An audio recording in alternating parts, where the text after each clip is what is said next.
नमस्कार, मी चिन्मय उदगीरकर घेऊन आलो आहोत वाइब्स मीडिया प्रेझेंट्स एक इन्स्पायरिंग आणि धमाल एनर्जेटिक टॉक शो ज्याचं नाव आहे फाउंडर्स.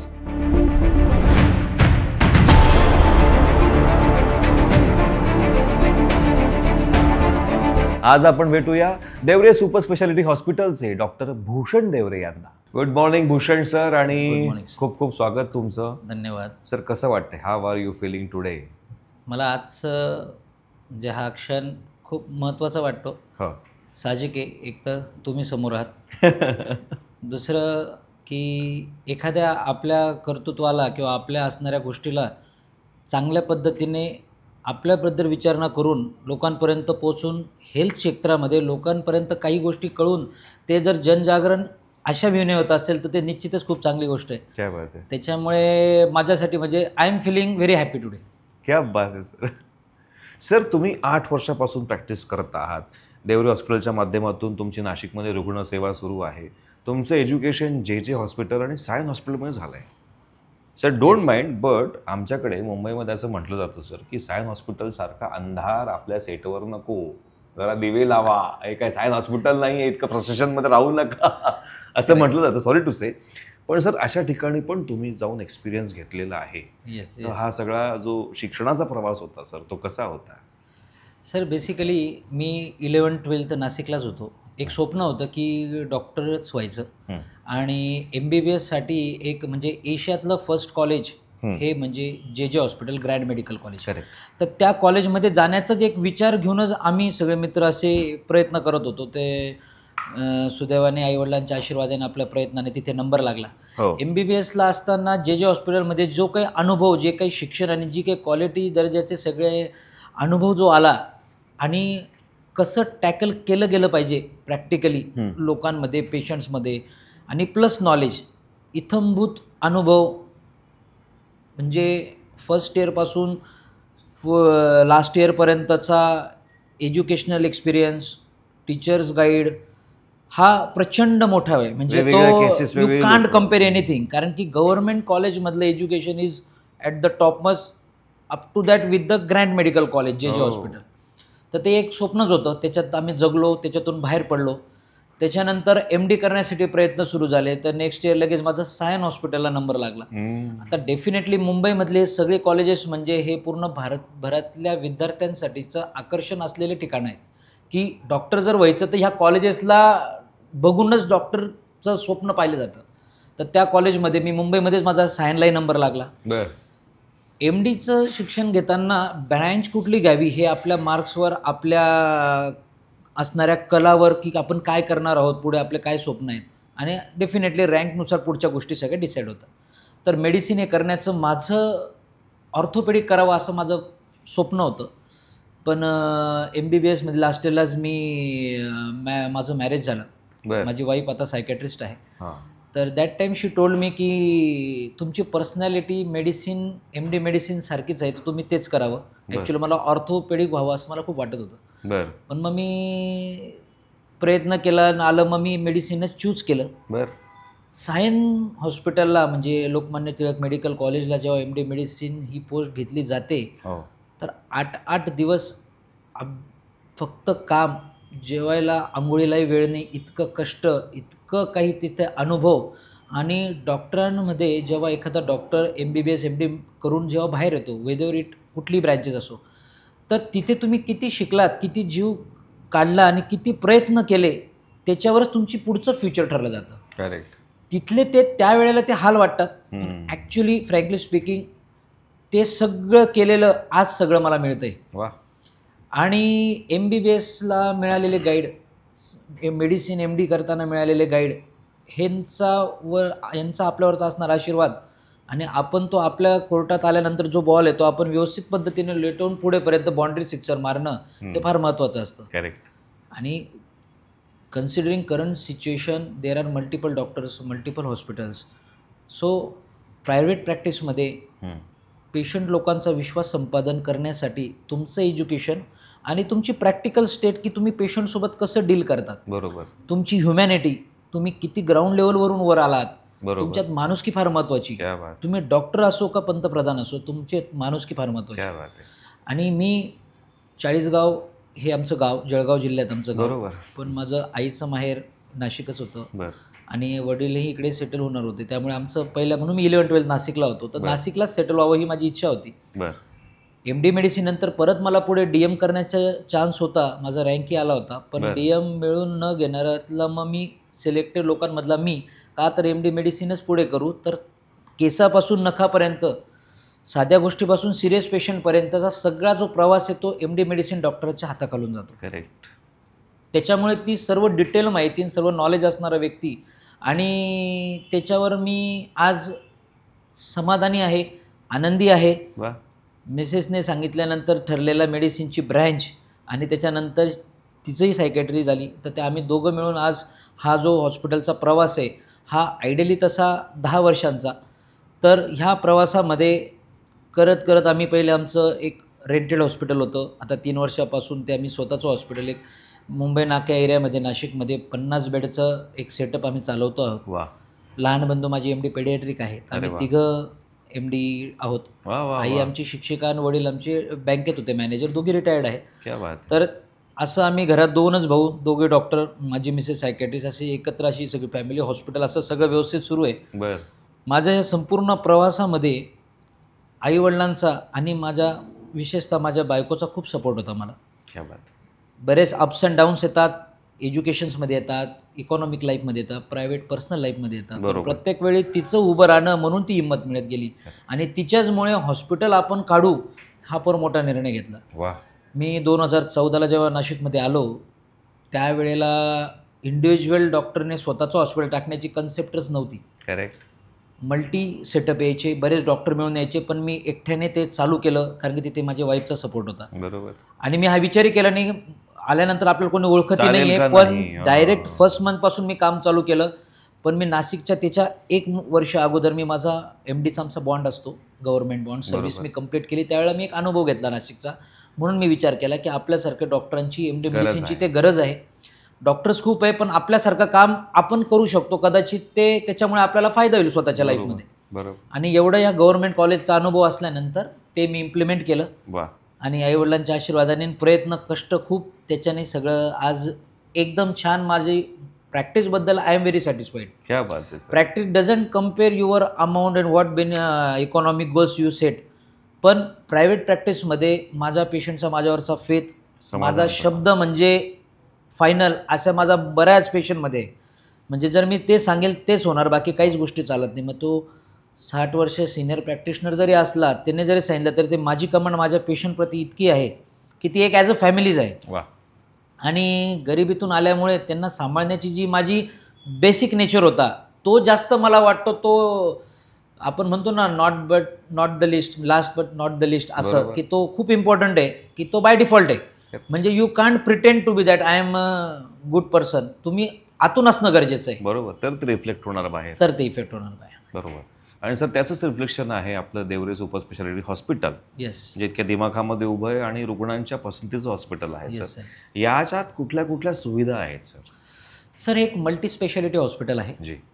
यामध्ये आम्ही प्रिन्सिपल डायरेक्टर, आम्ही दोघं तिघं, बरं. आणि आम्ही सोबत काही को डायरेक्टर्स पण घेतलेले आहेत, ज्याच्यामध्ये आम्ही नाशिकच्या पेरिफेरीमधून आम्ही सिलेक्टेड एक 7 डॉक्टर जॉईन केले, हो. जेणेकरून सगळ्यांना तो एक सेंटर ऑफ लोकेशन नाशिकमध्ये मुंबई नाक्याला होईल आणि सगळ्यांचे पेशंटला हक्काचं एक ठिकाण वाटेल असं केलेलं आहे. बरोबर.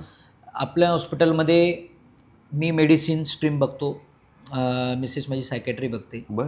त्याच्यानंतर डॉक्टर गौरव मनोहर देवरे जे माझे बंधू आहेत ते पिडियाट्रिक विंग बघतात, बर. मिसेस कविता भूषण देवरे ती सायकॅट्री बघते, बरं. अमृता पाटील म्हणून मॅडम आहेत कन्सल्टंट, त्या गायनेकॉलॉजीचे हेड आहेत, बर. त्याच्यानंतर डॉक्टर संकेत क्षीरसागर हे ऑर्थोपेडिक बघतात. हे 5 कन्सल्टंट आम्ही तिथे इन हाऊस आहोत. बर. आणि बाकी आमचे 7 डायरेक्टर्स आहेत, जे बाकी administration, management, marketing plus patient satisfaction, patient goal, काळजी, बरोबर. या सगळ्या गोष्टींना टार्गेट करतात. बरोबर. तर 50 बेडचा हा सेटअप आहे, ज्यामध्ये इमर्जन्सी सगळ्या फील्ड्स आहेत, ऑपरेट्स आहेत, मग ते ब्रेन, स्पाईन, नी रिप्लेसमेंट्स, त्याच्यानंतर मेजर सर्जरीज, ॲक्सिडेंट नंतरच्या होणाऱ्या ब्रेन सर्जरीज, गायनॅक ऑर्थो सगळ्या पॉईंट ऑफ व्ह्यूने काम होतं. बरं. प्लस आपल्याकडे डायलिसिस आहे. बरं. म्हणजे एखादा पेशंट जेव्हा सिरियस होतो तेव्हा त्याचे मल्टी ऑर्गन डिस्फंक्शन होतं. हो, हो, तर हो. त्या सगळ्या गोष्टींना मग ती आपल्याकडे फॅसिलिटी नाही. मग पेशंटला हलवा हा पार्ट आपल्याकडे नाही. ठेवलाच नाही आपण. आपण आल्यानंतर पेशंटच्या सगळ्या गोष्टी होतील या सर्व दृष्टीने आपण प्रयत्न केलेला आहे. वा. या येत्या 2 महिन्यात आपल्याकडे महात्मा ज्योतिबा फुले योजनासुद्धा येणार आहे. क्या बात. कारण की येणारा बराच फ्लो ग्रामीण भागातला आहे आणि सिटीतले जरी पेशंट म्हटले पण जर आज सरकारने जर ही योजना केलेली आहे तर त्याचा बेनिफिट आपण पेशंटला द्यायला पाहिजे. कारण की आज आता त्या योजनेत सगळेच आजार बसतात असं नाही, पण जर आज आजार ह्या याच्यात बसतोय तर आपण इकडे करू शकतो. जर त्याच्यात नाही बसत तर त्यांना बेनिफिट आपण योजनेचा देऊ शकतो. सो दॅट कुठल्याही पेशंटला आपण सर्व दृष्टीने त्याची काळजी घेऊ शकतो आणि ही एक ॲज गुड ॲज सेवाच आहे जी होते. म्हणजे काही आता बरेचसे पेशंटला आम्ही जरी प्रायव्हेट हॉस्पिटल असलं पण पर्सनल कनेक्ट असलेलं कन्सल्टंटचं हॉस्पिटल असल्यामुळे इथे कॉर्पोरेट वागणं किंवा कॉर्पोरेट पॉलिसी नाही आहे. इथे तोच फील आहे जो जुन्या काळी पण तो कनेक्ट होता एखाद्या क्लिनिकमध्ये की एखादा पेशंट माझ्याकडे आला त्याला गरज आहे आणि त्याला ॲडमिटची गरज पडते तर त्याचा जर काही खर्च होणार आहे पण तो पर्सनली कनेक्ट असल्यामुळे त्याचा तो खर्च त्या पद्धतीने न घेता जे योग्य घेता येईल ते घेऊन त्याचं सॅटिस्फॅक्शन कसं होईल बरोबर हाच मोठो असल्यामुळे तर ते ॲज गुड ॲज आपण करत होतो. तर त्याला ही योजनेची साथ लागली तर त्याच्याने निश्चितच आपल्याही मनातलं तर ते 4 चांदच होईल. तर त्याचं प्रयत्न झाला आमचा प्रोसेस झाली आहे. ते आमच्या 2 महिन्यात त्याचंही ओपनिंग आहे. असं सगळं आहे सर. आणि या व्यतिरिक्त व्यसनमुक्तीचं पण एक प्रमुख केंद्र म्हणजे तुमचं हॉस्पिटल आहे. Yes sir, yes sir. जिथे कुठेही फायदा होत नाही, कुठेही अर्थार्जनाचा कुठलाही संबंध नाही. हा ॲक्च्युली हा खूप मोठा पार्ट आहे आमचा. बेसिकली मी मेडिसिन मिसेस सायकेट्रिस्ट आहे. तर डी ॲडिक्शन ही इतकी काळाची गरज आहे. घराघरात प्रत्येकाला व्यसन झालेली आहेत. म्हणजे दारू, तंबाखू, चरस, गांजा, ड्रग्ज या सगळ्या गोष्टीतून आम्ही बरेच पेशंट्सला बाहेर काढतो.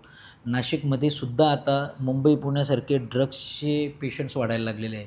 समूह दुर्दैवी बरेच रुग्ण याच्याने ग्रासलेले आहेत. ड्रग्सचं तरुणाई एकमेकांच्या कॉन्टॅक्टमध्ये येऊन डीलरमध्ये येऊन त्यांना ड्रग्स कसे मिळतात हा फार मोठा प्रश्नच आहे आम्हाला. विषय आहे. पण त्यानंतरची त्यांची अवस्था, त्यांची फॅमिलीची अवस्था, तर याच्यातून आम्हाला आनंद फार मोठा आहे. कारण की ते पण एक खूप मोठी सोशल सर्व्हिस आहे आणि आपलं उत्तर महाराष्ट्रामधलं एक रजिस्टर्ड सेंटर आहे की ज्याच्यामध्ये ह्या पेशंट सिरियस झाला तर त्याला MD मेडिसिन लागतो, जो मी आहे. आणि काउन्सलिंग, गायडन्स, त्याच्यानंतर treatment, de addiction, desensitisation, psychiatry point of व्ह्यूने होतं. तर हे दोघे आम्ही हजबंड वाईफ कॉम्बिनेशन नॉर्थ महाराष्ट्रात नाही आहे. त्याच्यामुळे हे खूप मोठा पॉईंट आहे आम्हाला. आमच्याकडे पश्चिम महाराष्ट्र, विदर्भ, मराठवाडा, मुंबई, दिल्लीपासून पण पेशंट येतात, ॲडमिट होतात. तो ॲडमिट करून विदाऊट ॲडमिट करतात. त्याच्यात बरेच ऑप्शन्स आहेत, काही ऑपरेशन्स असतात. पण तो एक खूप मोठा विषय आहे की जो प्रत्येक घराघरात असणाऱ्या पेशंटला, म्हणजे जेव्हा एखादा व्यक्ती चांगला होतो तर त्याची बायको, त्याच्या मुलांचा आनंद, त्याच्या आईबापाच्या चेहऱ्यावरचा आनंद हा इतका महत्त्वाचा आहे की त्याचं आयुष्य त्याच्यानं सुखकर. लोकांकडे पैसा आहे पण तुम्ही व्यसनाने वाया गेल्यानंतर तुम्ही जर नसालच, आणि माणसाचं जीवनाचंच महत्त्व खूप आहे. तुम्ही 10,000 जीवन काढतायत का 10 लाखात काढतायत का कोटीत काढतायत, पण तुम्ही जे जगतायत ते फार महत्त्वाचं आहे. क्या बात आहे. आणि खरं जगणं त्या पेशंटच्या मुलाला, मुलीला, आईला, बायकोलाच ते खरं असतं महत्त्व. करेक्ट. जेव्हा तो वाचतो ना तर तो आनंद फार मोठा आहे. करेक्ट. आणि त्या आनंदात निश्चित माझ्या मिसेसचं 100% क्रेडिट आहे. तिने खूप डेडिकेटेडली त्या गोष्टी करते आहे ती. आणि खूप पेशंट्स आमचे त्याच्यावर हॅपी आहात, समाधानी आहेत. म्हणजे बऱ्याच ठिकाणी तर आम्हाला त्यांच्या गावोगावी, गावं आमची डी ॲडिक्शनचे कव्हर झाले. त्या ठिकाणी व्याख्यानं होतात, त्या ठिकाणी आमचं चर्चा होते आणि आपल्याला तिथे सन्मान देऊन बोलवून सत्कार केला जाणं. तर एखाद्या गावात आपण जाऊन त्या गावातल्या लोकांचा जो फील आहे आपल्याप्रती बघण्याचा, तो रिस्पेक्ट आणि तो आदर, आणि त्यांच्यासोबत जाऊन तिथे जेवून बसून जेवणं आणि त्यांचा तो दिलेल्या साडीचा, शालीचं महत्त्व इतकं मोठं आहे की ते बोलू नाही शकत मी. क्या बात आहे.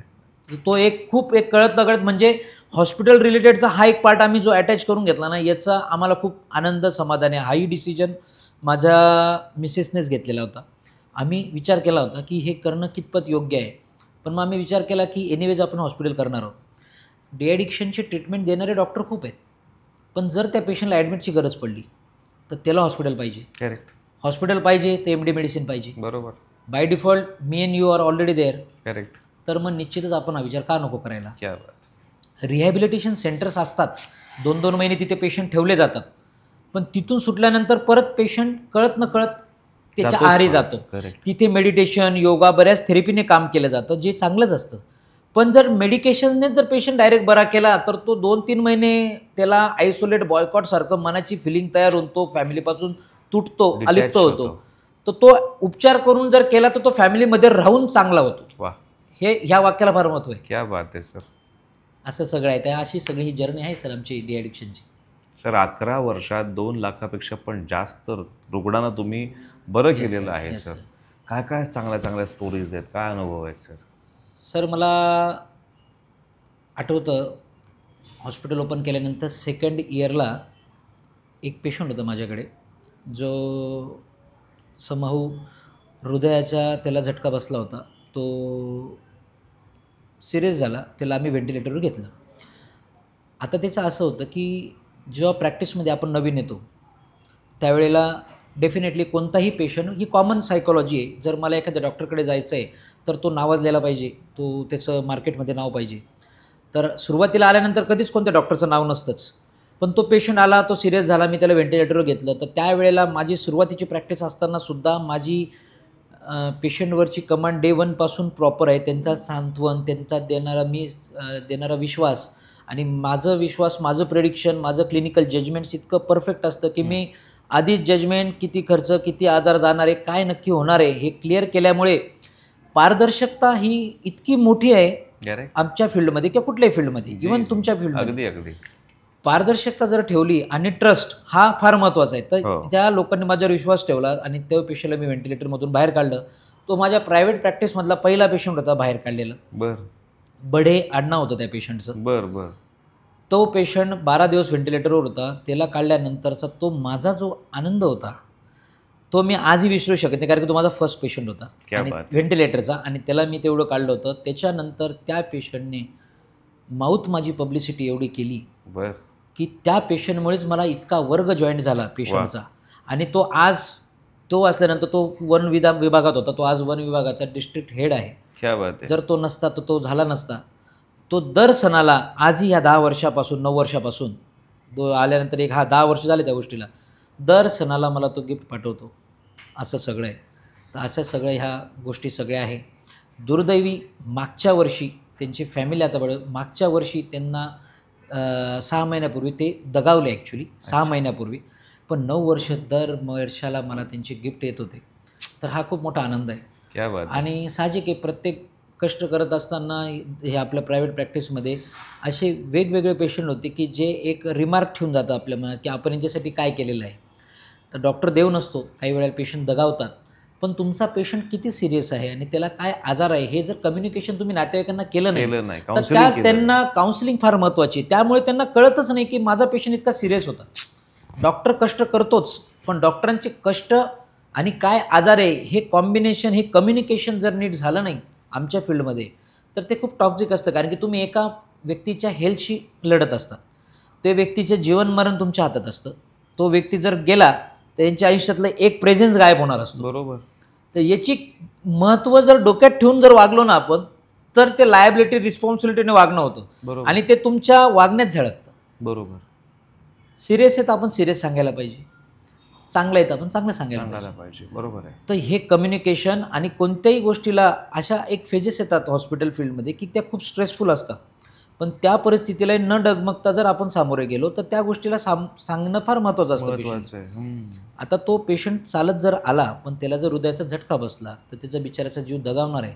पण हृदयाचा झटका per se is a very big condition. बरोबर. तर याचं महत्त्व नातेवाईकांना सांगणं गरजेचं आहे. बरोबर. दुर्दैवी ते होत नाही, म्हणून बऱ्याच वेळेला प्रॉब्लेम्स होतात हेल्थ सेक्टरमध्ये. बरोबर. पण मी तर म्हणेन डॉक्टर ही फील्ड एक सामाजिक टच असलेली आहे. बरोबर. ती नैतिकता पाळणं प्रत्येक डॉक्टरचं काम आहे, कर्तव्य आहे, आणि सर्व डॉक्टर्स ते पाळतात. फक्त लॅक ऑफ कम्युनिकेशनमुळे काही इश्यूज होतात. करेक्ट. असं सगळं ते आहे. बरोबर.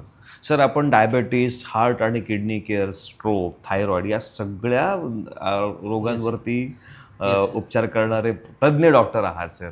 पण या सगळ्या अनुषंगाने तुमचा दृष्टिकोन सगळ्या आजारांच्या प्रती कसा वेगळा आहे? सर मी तर असं म्हणेल prevention is better than cure. Diabetes, B P, thyroid, पहिले डायबिटीज 50-40 नंतर, 50 नंतर 60 नंतर मेट्रो सिटीजमध्ये लागतो असं होतं. आता घराघरात खेड्यापाडी डायबिटीज झालेला आहे. आता डायबिटीजचे कारणं, तर डायबिटीज टाईप 1, टाईप 2 असे 2 प्रकारचे डायबिटीज असतात. काही अनुवंशिक असतात, काही अडल्ट याच्यात येतात. पण अडल्ट याच्यात येणाऱ्या डायबिटीजचं बरेचसे कारणं आता आपल्या लाईफस्टाईल चेंजेस जे झालेले आहेत